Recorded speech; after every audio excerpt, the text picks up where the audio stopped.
Good morning. નમસ્તે વિદ્યાર્થી મિત્રો. આજે વિદ્યુત રાસાયણિક કોષ એની સમજૂતી આપણે મેળવવાના છીએ, જેમાં ગઈકાલે આપણે ડેનિયલ કોષની શરૂઆતમાં ચર્ચા કરી હતી.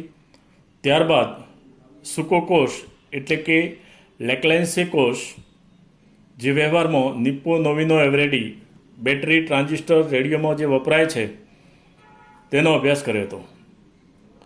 સૂકો કોષ જે છે એ જનરલી વિદ્યુતના મોટા ઉપકરણોમાં ઉપયોગ થાય છે, પરંતુ નાના ઉપકરણોમાં વપરાતા બટન સેલ, જેમ કે ઘડિયાળની અંદર વપરાતો નાનકડો સેલ જેને બટન સેલ તરીકે આપણે ઓળખીએ છીએ, એ ઉપરાંત સાંભળવા માટેના મશીનોની અંદર વપરાતો સેલ જે છે એ સેલ એ પણ કદમાં નાનો છે, તમે જાણો છો એ પ્રમાણે. તો એનો અભ્યાસ આજે કરવા આપણે જઈ રહ્યા છીએ, તથા અન્ય જે સંગ્રાહક કોષ છે, જે દ્વિતીયક પ્રકારના કોષ છે કે જેમને ચાર્જ કરી શકાય, એનો આજે આપણે અભ્યાસ કરીશું. તો વિદ્યાર્થી મિત્રો, આપણે શરૂ કરીએ. એ છે મર્ક્યુરી કોષની રચના અને કાર્ય. મર્ક્યુરી કોષ જે છે એ બટન સેલ તરીકે આપણે ઓળખીએ છીએ, જેની 3D આકૃતિ આપણને બુકની અંદર આપેલી છે. એટલે 3D આકૃતિ માટે થઈ અને પર્ટિક્યુલર આજે આપણે કાગળ ઉપર એને સમજવા માટે પ્રયાસ કરીએ છીએ. પરીક્ષામાં આકૃતિ જે છે એ મર્ક્યુરી કોષ માટે આકૃતિનું મહત્ત્વ નથી, તમારી જાણ સારું.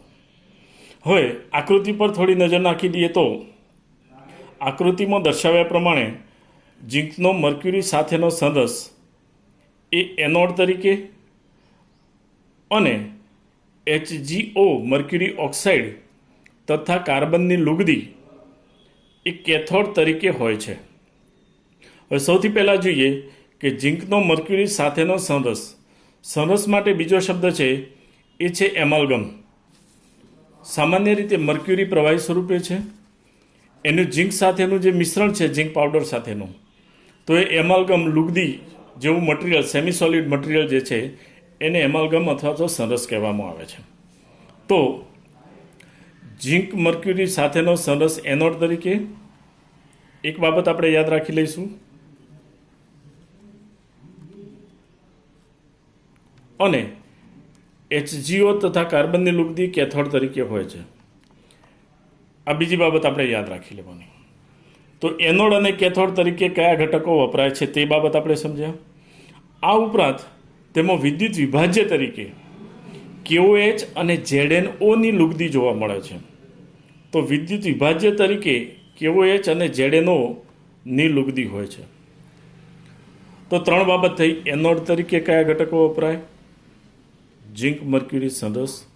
કેથોડ તરીકે મર્ક્યુરી ઓક્સાઇડ અને કાર્બનની લુગદી. વિદ્યુત વિભાજ્ય તરીકે KOH અને ZnO ની લુગદી વપરાય છે. લુગદી એટલે સેમી સોલિડ મટીરિયલ. લુગદી સેમી સોલિડ મટીરિયલ હોવાથી, અર્ધઘન અર્ધપ્રવાહી હોવાથી આયનો શક્ય બની શકે છે. હવે એનું કાર્ય આપણે લઈએ તો એનોડ અને કેથોડ ઉપરની પ્રક્રિયામાં આપણે જાણીએ છીએ તે પ્રમાણે એનોડ જે છે એના ઉપર જનરલી કઈ પ્રક્રિયા થતી હશે, તો એનોડ પર થતી પ્રક્રિયા જે છે એને આપણે કહીશું ઓક્સિડેશન. તો ઓક્સિડેશન ZnHg સંરસ છે એની 2OH માઇનસ સાથે પ્રક્રિયા થાય છે. હવે 2OH માઇનસ આવ્યા ક્યાંથી? તો આપણે ઉપર જોયું કે વિદ્યુત વિભાજ્ય તરીકે કયો ઘટક છે? KOH છે.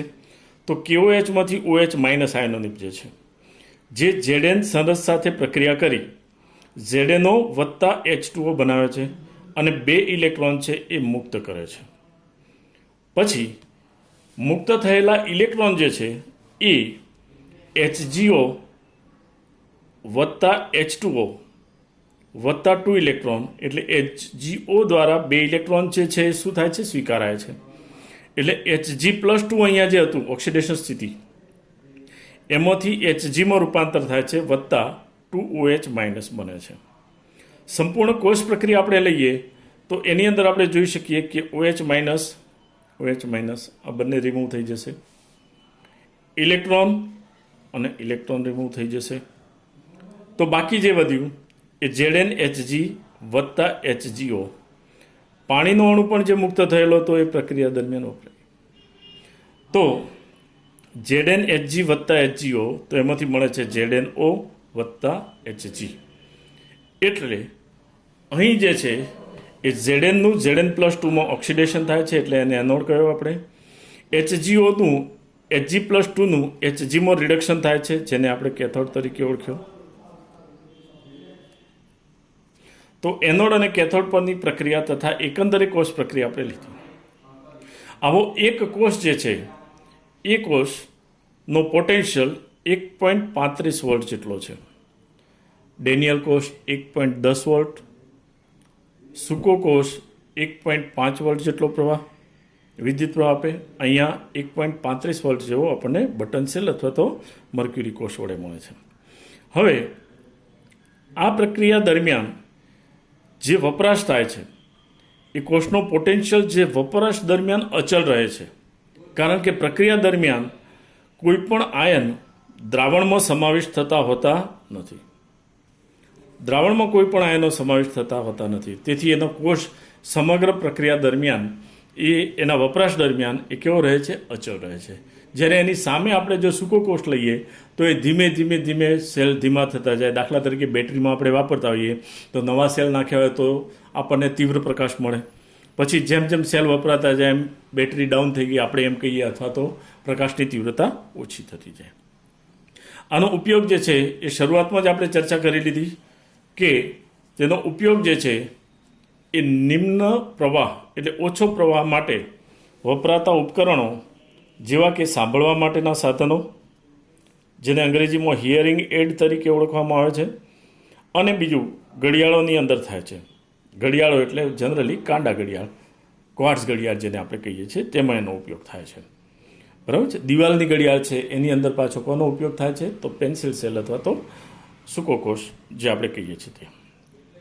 તો મિત્રો, મર્ક્યુરી કોષની અંદર આપણે આકૃતિને મહત્વ નથી આપતા. 3 મુદ્દા યાદ રાખીશું. એનોડ, કેથોડ તરીકે કયા ઘટકો લેવામાં આવે છે, તથા વિદ્યુત વિભાજ્ય તરીકે KOH અને ZnOની ભીની લુગદી લેવામાં આવે છે.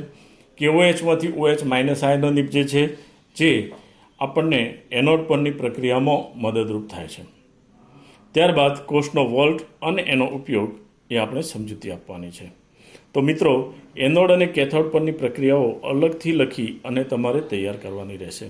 આપણે જુદા જુદા જે વિદ્યુત રાસાયણિક કોષ ભણીશું એ બધાયની એનોડ અને કેથોડ પરની પ્રક્રિયાઓ લખવી, તથા એનોડ અને કેથોડ તરીકે કયા કયા ઘટકો વપરાય છે અને વિદ્યુત વિભાજ્ય તરીકે કોનો ઉપયોગ થાય છે એ ખાસ યાદ રાખી લેવાનું છે. હવે આગળ આપણે સમજીએ એ છે દ્વિતીયક પ્રકારનો કોષ. દ્વિતીયક કોષ કોને કહેવામાં આવે છે? તો દ્વિતીય કોષ સેકન્ડરી બેટરીઝ, જે કોષના લાંબા સમયના વપરાશ બાદ ફરીથી ઉપયોગમાં લઈ શકાય છે, અથવા તો વિરુદ્ધ દિશામાં વીજ પ્રવાહ પસાર કરી એને પુનર્જીવિત એવો શબ્દ વાપર્યો છે. અંગ્રેજી શબ્દ વધુ સારી રીતે યાદ રહેશે આપણે કે રિચાર્જ કરી શકાય છે અને ફરીથી ઉપયોગ કરી શકાય છે, તેવા કોષને દ્વિતીયક કોષ કહેવામાં આવે છે. આ સારો દ્વિતીય કોષ જે છે એ ઘણી બધી વખતે ડિસ્ચાર્જિંગ અને ચાર્જિંગ પ્રક્રિયાઓ કરી શકે છે. એટલે કે એ કોષની પ્રક્રિયાઓ જે છે એ પ્રતિવર્તી સંભવિત હોઈ શકે તો જ તેને પુનર્જીવિત આપણે કરી શકીએ. દાખલા તરીકે લઈએ આપણે લેડ સંગ્રાહક કોષ. લેડ સંગ્રાહક કોષ કોને કહીશું આપણે? તો વાહનોમાં વપરાતી બેટરી એ લેડ સંગ્રાહક પ્રકારનો કોષ છે. આ કોષ જે છે એ વાહનોમાં વપરાતી બેટરી, ઇન્વર્ટરમાં વપરાતી બેટરી, કોમ્પ્યુટરના જે ઉપકરણો છે એની અંદર બેટરી બેકઅપ આપણે જેને કહીએ છીએ એમાં વપરાતી બેટરી એ એક પ્રકારનો લેડ સંગ્રાહક કોષ છે. તો મિત્રો, હવે આપણે સમજવા જઈ રહ્યા છીએ એ છે લેડ સંગ્રાહક કોષ. લેડ સંગ્રાહક કોષ એની નોંધ એટલે કે એમાં રચના, આકૃતિ પરથી એની સમજૂતી અને કાર્ય તથા એની ઉપયોગિતા, આ 4 મુદ્દામાં આપણે સમજવાનું છે. તો સૌથી પહેલાં લેડ સંગ્રાહક કોષ દરેક વિદ્યુત રાસાયણિક કોષ જે છે એનું મહત્ત્વ એ છે કે એ જે છે એ વિદ્યુત રાસાયણિક કોષ એનો સિદ્ધાંત એ તો કોમન જ છે. તો સૌથી પહેલાં લેડ સંગ્રાહક કોષનો સિદ્ધાંત શું થયો?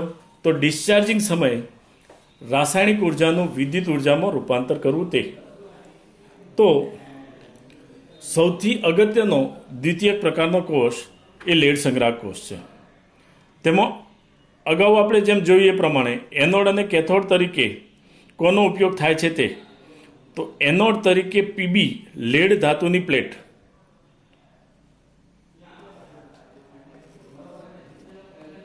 અને લેડ ગ્રીડ કે જેના ઉપર લેડ ઓક્સાઇડનું પડ ચોંટાડેલું હોય છે તે કેથોડ તરીકે વર્તે છે. વિદ્યુત વિભાજ્ય તરીકે 38% વેઇટ પર વેઇટ એટલે વજનથી ટકાવારી 68 ગ્રામ ધારો કે H2SO4 હોય તો 62 ગ્રામ પાણી હોય એને 38% વેઇટ પર વેઇટ સલ્ફ્યુરિક એસિડ કહીશું આપણે. તો એમાં H2SO4નું દ્રાવણ જે છે 38% એ વિદ્યુત વિભાજ્ય તરીકે વપરાય છે. હવે આપણે લઈએ કે એની રચના. તો રચનાની અંદર સૌપ્રથમ એક અવાહક પાત્ર છે. બેટરીનું આવરણ તમે જોયું હશે, કાળા રંગની બેટરીનું અવાહક પોલિમરનું સ્તર ધરાવતું હોય તેવું એ પાત્ર હોય છે, જેમાં પીબી એનોડ તરીકે અને PbO2નું સ્તર ધરાવતી પીબીની પ્લેટ એ કેથોડ તરીકે વર્તે છે. તો બે વિદ્યુત ધ્રુવો રાખી દીધા. બંને વિદ્યુત ધ્રુવોના ટર્મિનલ આપી દીધા છે નેગેટિવ અને પોઝિટિવ. ધ્યાન રાખજો, વિદ્યુત રાસાયણિક કોષમાં એનોડ જે છે એ ઋણભારી થશે હંમેશા અને કેથોડ જે છે કેવો હશે? ધનભારી થશે. આના આધારિત શોર્ટ ક્વેશ્ચન વિદ્યુત વિભાજન કોષ અને વિદ્યુત રાસાયણિક કોષના આપણે સમજીશું ત્યારે આપણે એની ચર્ચા કરીશું. તો બે વિદ્યુત ધ્રુવો રાખી દીધા અને જ્યારે વીજ સ્ત્રોત એમાંથી આપણે મેળવીએ છીએ અને કોઈ ઉપકરણ સાથે આપણે એને જોડીએ છીએ ત્યારે એમાં થતી પ્રક્રિયાઓ એ પ્રક્રિયાઓને કોષ વપરાશમાં હોય ત્યારે ધ્યાન રાખજો જરા, કોષ વપરાશમાં હોય ત્યારે પ્રક્રિયાઓ જે છે એ પ્રક્રિયાઓને ડિસ્ચાર્જિંગ પ્રક્રિયાઓ તરીકે ઓળખવામાં આવે છે. તો ડિસ્ચાર્જિંગ પ્રક્રિયાઓમાં એનોડ અને કેથોડ બંને પરની પ્રક્રિયાઓ આપણે સમજીએ. તો સૌથી પહેલાં એનોડ પર કઈ પ્રક્રિયા થશે? ઓક્સિડેશન. આપણને ખ્યાલ છે તે પ્રમાણે એનોડ તરીકે કયો ધ્રુવ લીધેલો છે? પીબીનો. તો પીબી વત્તા SO4 - 2 એમાંથી આપણને મળે છે PbSO4 વત્તા 2 ઇલેક્ટ્રોન. ઇલેક્ટ્રોન મુક્ત થયા છે એટલે એ પ્રક્રિયાને પાછું અગેન આપણે શું કહી દઈશું? ઓક્સિડેશન. અને કેથોડ પર કયો ધ્રુવ લીધેલો છે આપણે? તો PbO2નો. તો PbO2 ધ્રુવ જે છે એ પણ SO4 - 2 સાથે પ્રક્રિયા કરે છે. હવે આપણને સ્વાભાવિક પ્રશ્ન થાય કે સાહેબ આ SO4 - 2 આયનો આવ્યા ક્યાંથી? તો આકૃતિ પર નજર નાખી દઈએ, ખ્યાલ આવી જશે.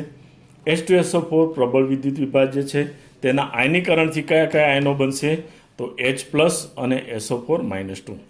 તો પ્રથમ પ્રક્રિયામાં જ્યારે SO4 - 2 આયનો આવ્યા તો એ H2SO4ના આયનીકરણથી ઉદ્ભવીને આવેલા છે, જે PbSO4માં રૂપાંતર થાય છે, સોલિડ ફોર્મમાં છે, ઘન સ્વરૂપે, વત્તા 2 ઇલેક્ટ્રોન. એ જ રીતે કેથોડ પર PbO2ની પટ્ટી વત્તા SO4 - 2 વત્તા 4H+ વત્તા 2 ઇલેક્ટ્રોન. જે બે ઇલેક્ટ્રોન મુક્ત થયા હતા એ અહીં આવી ગયા આપણને. અને નિપજ તરીકે આપણને મળે છે PbSO4 વત્તા 2H2O. હવે કુલ કોષ પ્રક્રિયા લઈએ આપણે એનોડ અને કેથોડ પરની. તો બંને ઉપર જરા નજર નાખો એક સાથે. બંનેમાં નિપજ એક સરખી મળે છે, PbSO4 અને PbSO4. હવે કુલ કોષ પ્રક્રિયા લઈએ આપણે તો એમાં સૌથી પહેલાં આપણે કોને રિમૂવ કરીશું? ઇલેક્ટ્રોનને. પછી આયનો જે છે એ એકઠા થઈ અને જલીય માધ્યમનું દ્રાવણ બનાવી દેશે. ધેટ મીન્સ કે H+, 4H+, SO4 - 2 અને ઉપરનો SO4 - 2 આ ત્રણેય ભેગા થઈ અને 2 મોલ H2SO4 બનાવી દેશે. તો આપણને મળ્યું Pb વત્તા PbO2 વત્તા 2H2SO4 gives 2 PbSO4 વત્તા 2H2. હવે પ્રક્રિયા દરમિયાન શું બન્યું છે? પાણી બન્યું છે. તો એની સમજૂતી આપણે મેળવીએ ત્યારે પ્રક્રિયા દરમિયાન પાણી ઉત્પન્ન થાય છે. હવે ધ્યાન રાખજો, આ કોષ જ્યારે વપરાશમાં ન હોય ત્યારે પણ આ પ્રક્રિયાઓ સતત થતી જોવા મળે છે. અને આ સતત થતી પ્રક્રિયાઓને આધારે ઘણીવાર એવું બને છે કે આપણું વાહન લાંબો સમય સુધી પડ્યું રહ્યું હોય. જેમ કે અત્યારે આપણે કહીએ કે કોરોના ઇફેક્ટને કારણે વાહનોનો વપરાશ ઘટી ગયો છે, ઘરમાં જ છીએ આપણે, તો એ સમયે બેટરી છે ડિસ્ચાર્જ થઈ જાય છે. એટલે ઘણીવાર આપણું સ્કૂટી કે એક્ટિવા જે છે એ સેલ્ફ સ્ટાર્ટથી સ્ટાર્ટ થતો નથી. આપણે એને જુદી જુદી રીતે કિક મારીને કે ધક્કો મારીને કે એવી રીતે ચાલુ કરવું પડે છે, અથવા બેટરી ચાર્જ કરાવવી પડે છે. તો આ કોષ છે સતત કાર્યરત હોય છે, અને પ્રક્રિયા દરમિયાન ઉત્પન્ન થતા પાણીને કારણે H2SO4ની સાંદ્રતા ઘટે છે. ધ્યાન રાખજો, જે પાણી ઉત્પન્ન થયું એને કારણે એ તો દ્રાવણમાં જ રહેવાનું છે, તો H2SO4 વપરાતો ગયો, તો એને કારણે પાણી ઉત્પન્ન થવાને કારણે આની સાંદ્રતા ઘટે છે. એટલે સમયાંતરે આપણે એમાં શું ઉમેરી શકીએ? સાંદ્ર H2SO4 યોગ્ય ઘનતા ધરાવતો અને પ્રતિગામી દિશામાં બાહ્ય સ્ત્રોત મારફતે વીજ પ્રવાહ આપી અને એને આપણે ચાર્જ કરી શકીએ છીએ. તો એના માટે ચાર્જિંગની જે પ્રક્રિયા છે એમાં આ કોષને જ્યારે ચાર્જ કરવામાં આવે છે ત્યારે તેમાં ઉપરોક્ત પ્રક્રિયાઓ એ પ્રતિગામી દિશામાં થાય છે.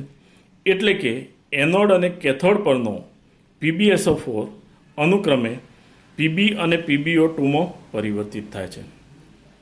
આ કોષ જે છે એને લગભગ આપણે 600 ટાઈમ્સ 600 વખત છે ચાર્જ કરી શકીએ છીએ, અને બાહ્ય સ્ત્રોત મારફતે વીજ પ્રવાહની દિશા ઉલટાવીને આપણે ડીસી વીજ પ્રવાહ આપવો પડે છે. તો અહીંયા આપણે લઈએ કે લેડ સંગ્રાહક બેટરી જે છે એનો ઉપયોગ ઓટોમોબાઈલ એટલે કે વાહનોમાં વપરાતી બેટરી, વાહનોમાં વપરાતી બેટરી એ ઓટોમોબાઈલ થયા, ઓટોમોબાઈલ એટલે વાહનો, અને ઇન્વર્ટર્સમાં સામાન્ય રીતે વપરાય છે.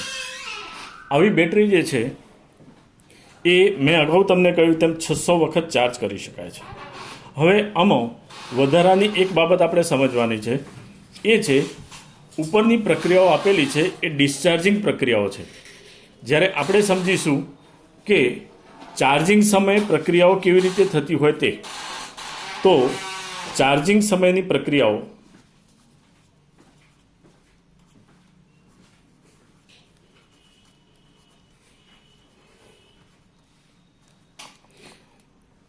એને સમજીએ. તો આપણે પહેલો મુદ્દો લીધો છે, કયો છે? એનોડ. તો એનોડનો પ્રવાહ આપણે ઉલટાવી દીધો. ધેટ મીન્સ કે PbSO4 વત્તા 2 ઇલેક્ટ્રોન, પ્રથમ પ્રક્રિયાને પ્રતિગામી લખી દીધી. તો શું મળ્યું આપણને? Pb વત્તા SO4 -2. PbSO4 solid, Pb solid, SO4 એક્વાયસ. ભૌતિક સ્થિતિ વાર્ષિક પરીક્ષામાં લખવી જરૂરી નથી, ધ્યાન રાખજો મિત્રો. તો આ પ્રક્રિયા જે છે એ કઈ પ્રક્રિયા થઈ કહેવાશે? ઓક્સિડેશન કે રિડક્શન? તો આપણે જાણીએ છીએ કે 2 ઇલેક્ટ્રોન ઉમેરાય છે, એટલે આ પ્રક્રિયા કઈ પ્રક્રિયા થઈ ગઈ કહેવાશે? રિડક્શન પ્રક્રિયા. તો આ પ્રક્રિયા કઈ લખી આપણે? એનોડ પરની ઉલટી પ્રક્રિયા એ ચાર્જિંગ સમયે કઈ રીતે વર્તશે? કેથોડ તરીકે. સેમ વે બીજી પ્રક્રિયા આપણે લઈએ તો એને ઉલટી લખી નાખીએ તો શું મળશે? PbSO4 વત્તા 2H2O. તો એમાંથી નિપજ આપણને મળશે Pb વત્તા PbO2 વત્તા 2H2SO4. બરાબર? સોરી, આમાં PbO2 વત્તા, એક મિનિટ જરા, PbO2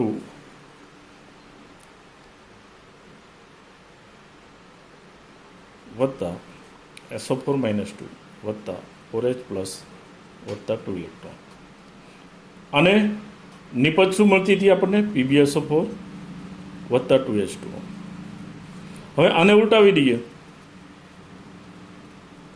ઉલટાવતા આપણને શું મળશે? PbSO4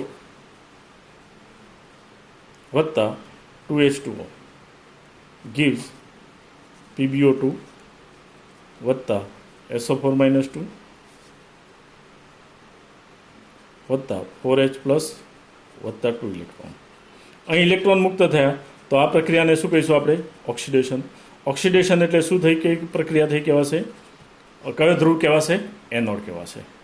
તો અહીંયા ટૂંકમાં આપણે એટલું સમજ્યા. સૌથી પહેલી બાબત ફરીથી યાદ અપાવું છું કે એનોડ પરની પ્રક્રિયા ઉલટાવી દીધી તો એ કેથોડ પરની પ્રક્રિયા થઈ. ટૂંકમાં ચાર્જિંગ સમયે પ્રક્રિયાઓ પ્રતિગામી થાય છે. એટલે આ પ્રક્રિયાઓ પ્રતિવર્તી છે, તેથી આવો કોષ જે છે એને લગભગ 600 વખત છે આપણે ચાર્જ કરી શકીએ છીએ. તો વિદ્યાર્થી મિત્રો જરાક ધ્યાન આપજો તમે કે 2 વિદ્યુત ધ્રુવ આજે આપણે ભણ્યા. તો 2 વિદ્યુત ધ્રુવની અંદર આપણે કઈ કઈ બાબતનું ધ્યાન રાખવાનું છે તો ફરીથી જરા રિપીટ કરી દઉં. પહેલી બાબત, આપણે એનોડ, કેથોડ અને વિદ્યુત વિભાજ્ય તરીકે કોનો ઉપયોગ થાય છે તે.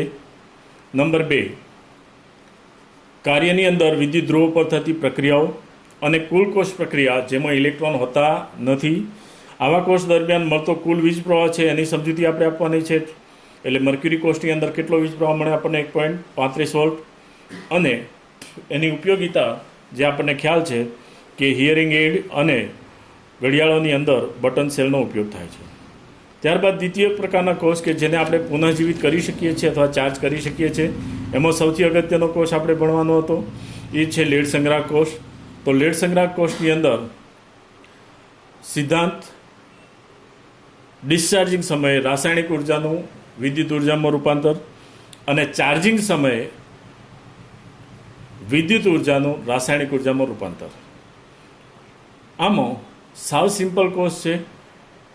લેડ એનોડ તરીકે અને PbPbO2નું સ્તર ચડાવેલી બીજી પટ્ટી જે છે એ કેથોડ તરીકે વર્તે છે.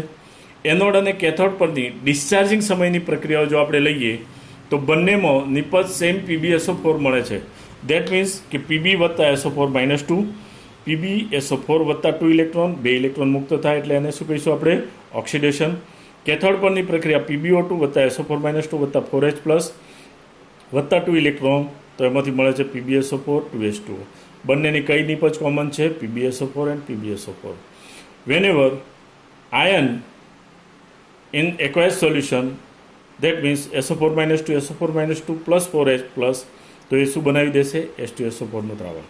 તો Pb વત્તા PbO2 વત્તા 2H2SO4 એમાંથી મળશે આપણને PbSO4 વત્તા 2H2O. પ્રક્રિયા દરમિયાન પાણી ઉત્પન્ન થાય, H2SO4ની સાંદ્રતા ઘટે, જેથી કરીને આપણે એના ચાર્જિંગ સમયે યોગ્ય સાંદ્રતા ધરાવતો આપણે એસિડ છે ઉમેરવો પડે છે. આ કોષને ચાર્જિંગ કરવા એસિડ ઉમેરી અને પ્રક્રિયાઓને પ્રતિગામી દિશામાં લઈ જઈ શકાય છે. તેથી આવો કોષ લગભગ 600 વખત જેટલો આપણે ચાર્જ કરી શકીએ છીએ અને એનો ઉપયોગ જે છે એ ઓટોમોબાઈલ અને ઇન્વર્ટરમાં થાય છે. તો વિદ્યાર્થી મિત્રો, બંને કોષ માટે થઈ અને પ્રક્રિયા સમીકરણો તમે ખાસ લખીને તૈયાર કરજો.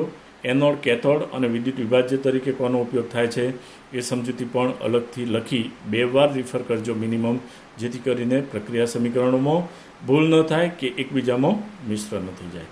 ધન્યવાદ.